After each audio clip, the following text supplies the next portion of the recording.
দেশের মাটির সঙ্গে সবথেকে বেশি জড়িয়ে থাকা মানুষ কারা? এক কথায় উত্তর হবে কৃষক। ভোরের আলো ফোটার আগেই যাদের দিন শুরু হয়, রোদ ঝড় জল বৃষ্টি উপেক্ষা করে যারা মাঠে পরিশ্রম করেন, তারাই তো দেশের আসল অন্নদাতা।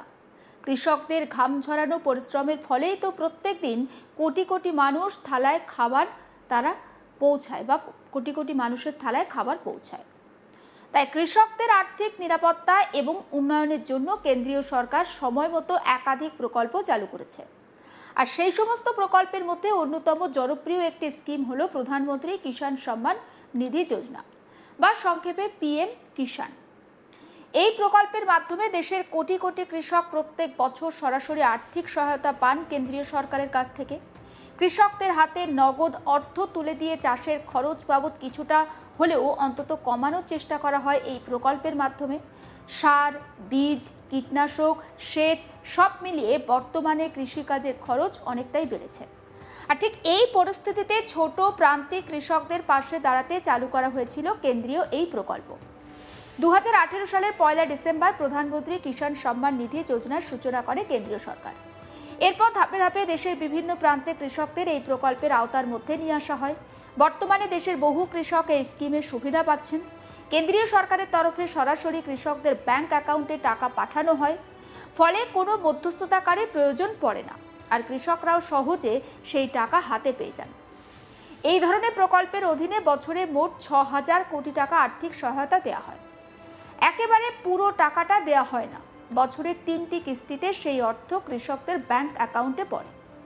প্রতি 4 মাস অন্তর 2,000 টাকা করে দেওয়া হয়, অর্থাৎ বছরে মোট 3 বার কৃষকদের অ্যাকাউন্টে টাকা ঢোকে। এই টাকা সরাসরি একদম ডাইরেক্ট বেনিফিট ট্রান্সফার বা ডিবিটি পদ্ধতিতে পাঠানো হয়, ফলে দুর্নীতির সুযোগ অনেকটাই কমে যায়। দেশের বহু কৃষক এখন অধীর আগ্রহে অপেক্ষা করছেন 23তম কিস্তির টাকার জন্য। এর আগে গত 13ই মার্চ 22তম কিস্তির টাকা দেওয়া হয়েছিল। সেদিন দেশের কোটি কোটি কৃষকের ব্যাংক অ্যাকাউন্টে একেবারে সরাসরি 2,000 টাকা করে পাঠানো হয় কেন্দ্রীয় সরকারের তরফে। সেই টাকা পাওয়ার পর অনেক কৃষক কিছুটা স্বস্তি পেয়েছিলেন। কেউ বীজ কিনেছিলেন, কেউ সার কিনেছেন, কেউ আবার কৃষিকাজের জন্য প্রয়োজনীয় খরচ সেটা মেটাতে সেই টাকা ব্যবহার করেন। এখন প্রশ্ন হচ্ছে, কবে আসবে 23তম কিস্তির এই টাকা? কেন্দ্রীয় সরকারের তরফে এখনও আনুষ্ঠানিকভাবে নির্দিষ্ট দিন ঘোষণা না হলেও মনে করা হচ্ছে জুন মাসের শেষ ভাগ কিংবা জুলাই মাসের একদম শুরুতে কৃষকদের অ্যাকাউন্টে পৌঁছে যেতে পারে পরবর্তী কিস্তির এই 2,000 টাকা। ফলে এখন থেকেই কৃষকদের মধ্যে উৎসাহ বাড়ছে। অনেকে ইতিমধ্যে নিজেদের নথিপত্র আপডেট করার কাজও শুরু করে দিয়েছেন। তবে শুধু নাম নথিভুক্ত করলে হবে না, এই প্রকল্পের সুবিধা পেতে হলে কয়েকটি গুরুত্বপূর্ণ শর্ত মানতেই হবে। কেন্দ্রীয় সরকারের নির্ধারিত যোগ্যতার ভিত্তিতে কৃষকদের এই প্রকল্পের আওতায় আনা হয়, অর্থাৎ যারা বৈধ বা এলিজিবল কৃষক তারাই এই প্রকল্পের সুবিধা পাবেন। প্রথমত, আবেদনকারীকে অবশ্যই ভারতের নাগরিক হতে হবে। দ্বিতীয়ত, কৃষিকাজের সঙ্গে যুক্ত থাকতে হবে, জমির নথিপত্র থাকতে হবে। জমির রেকর্ড বা জমির মালিকানার প্রমাণ অত্যন্ত গুরুত্বপূর্ণ, কারণ এই প্রকল্প মূলত কৃষকদের জন্য চালু করা হয়েছে। এছাড়া আবেদনকারীর নিজের নামে একটি ব্যাংক অ্যাকাউন্ট থাকতে হবে এবং সেই অ্যাকাউন্টের সঙ্গে আধার লিঙ্ক বাধ্যতামূলক। আধার লিঙ্ক না থাকলে টাকা আটকে যেতে পারে। অনেক সময় দেখা যায় আধার কার্ডের নামের সঙ্গে ব্যাংক অ্যাকাউন্টের নাম মিলছে না, আবার কখনো জমির নথিতে নামের বানান ভুল রয়েছে। এই ধরনের সমস্যা থাকলে কিস্তির টাকা পেতে সমস্যা হতে পারে। তাই সময় থাকতে সমস্ত নথি ঠিক করে নেওয়া জরুরি। কেন্দ্রীয় সরকারও বারবার কৃষকদের এই কেওয়াইসি সম্পূর্ণ করার পরামর্শ দিচ্ছে। কেওয়াইসি এখন অত্যন্ত গুরুত্বপূর্ণ একটা বিষয়। যে সমস্ত কৃষক এখনো কেওয়াইসি সম্পূর্ণ করেননি তাদের অনেকের কিস্তির টাকা আটকে যেতে পারে। তাই দ্রুত এই প্রক্রিয়া সম্পূর্ণ করা প্রয়োজন। কৃষকরা চাইলে নিজের মোবাইল থেকে অনলাইনের মাধ্যমেও এই কেওয়াইসি আপডেট করতে পারেন।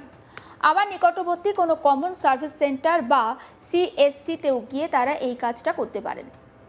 এখন অনেকেই জানতে চাইছেন কিভাবে এই প্রকল্পে তারা আবেদন করবেন। আবেদন প্রক্রিয়া খুব একটা কঠিন নয়। কৃষকরা সরাসরি পিএম কিষাণের অফিসিয়াল পোর্টালে গিয়ে আবেদন করতে পারেন। এছাড়াও একেবারে সরকারি মোবাইল অ্যাপের মাধ্যমেও তারা আবেদন করতে পারবেন।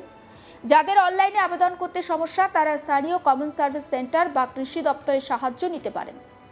আবেদনের সময় কয়েকটি নথির প্রয়োজন হয়, যেমন ধরুন আধার কার্ড, ব্যাংক অ্যাকাউন্টের নাম্বার, আইএফএসসি কোড, জমির নথিপত্র আর মোবাইলের নাম্বার। আবেদন করার সময় সমস্ত তথ্য সঠিকভাবে দিতে হবে। ভুল তথ্য দিলে কিন্তু আবেদন বাতিল হতে পারে কিংবা আপনার টাকা আটকে যেতে পারে। অনেক কৃষক আবার জানতে চাইছেন যে নিজের কিস্তির টাকা এসেছে কিনা সেটা তারা কিভাবে জানবেন। সেই ব্যবস্থাও রয়েছে খুব সহজভাবে। কৃষকরা পিএম কিষাণ পোর্টাল বা অ্যাপের বেনিফিশিয়ারি স্ট্যাটাস অপশনে গিয়ে নিজেদের যে আধার নাম্বার বা মোবাইল নাম্বার বা ব্যাংক অ্যাকাউন্ট নাম্বার দিয়ে স্ট্যাটাস চেক করতে পারেন।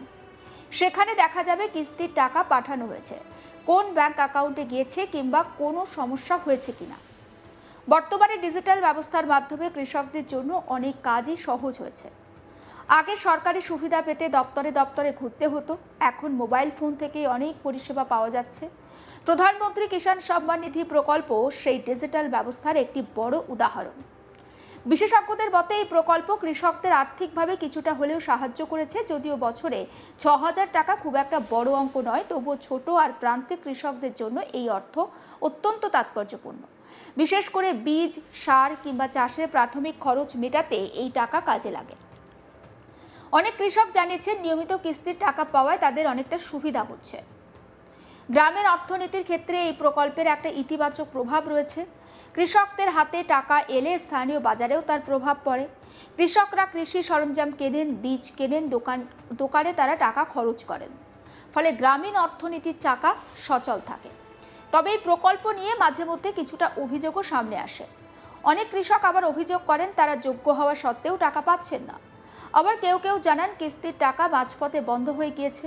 অধিকাংশ ক্ষেত্রেই দেখা যায় নথিপত্রের ভুল, আধার লিঙ্ক না থাকা বা কেওয়াইসি অসম্পূর্ণ থাকার কারণে এই সমস্যা তৈরি হয়। তাই কৃষকদের সচেতন হওয়া খুব জরুরি। কেন্দ্রীয় সরকার বারবার বলছে যারা এখনও নথিপত্র আপডেট করেননি তারা দ্রুত এই কাজ সম্পূর্ণ করুন। বিশেষ করে আধার নাম্বার, ব্যাংকের তথ্য, জমির নথি সঠিকভাবে জমা দেওয়া খুব তাৎপর্যপূর্ণ। কারণ এই তথ্যের ভিত্তিতেই যাচাই করা হয় আবেদনকারী প্রকৃত কৃষক কিনা। এদিকে পশ্চিমবঙ্গেও এই প্রকল্প নিয়ে দীর্ঘদিন ধরে রাজনৈতিক আর প্রশাসনিক স্তরে আলোচনা চলেছে। বহু কৃষক এই কেন্দ্রীয় প্রকল্পের সুবিধা পাওয়ার আশা করছেন। রাজ্যের বিভিন্ন প্রান্তে কৃষকদের মধ্যে এই প্রকল্প নিয়ে আগ্রহ রয়েছে। বিশেষ করে ছোট কৃষকদের মতে বছরে অতিরিক্ত ৬,০০০ টাকা তাদের জন্য কিছুটা হলেও সহায়ক হতে পারে। বর্তমানে কৃষিক্ষেত্রে খরচ যেমন বাড়ছে তেমনই আবহাওয়ার অনিশ্চয়তা বাড়ছে।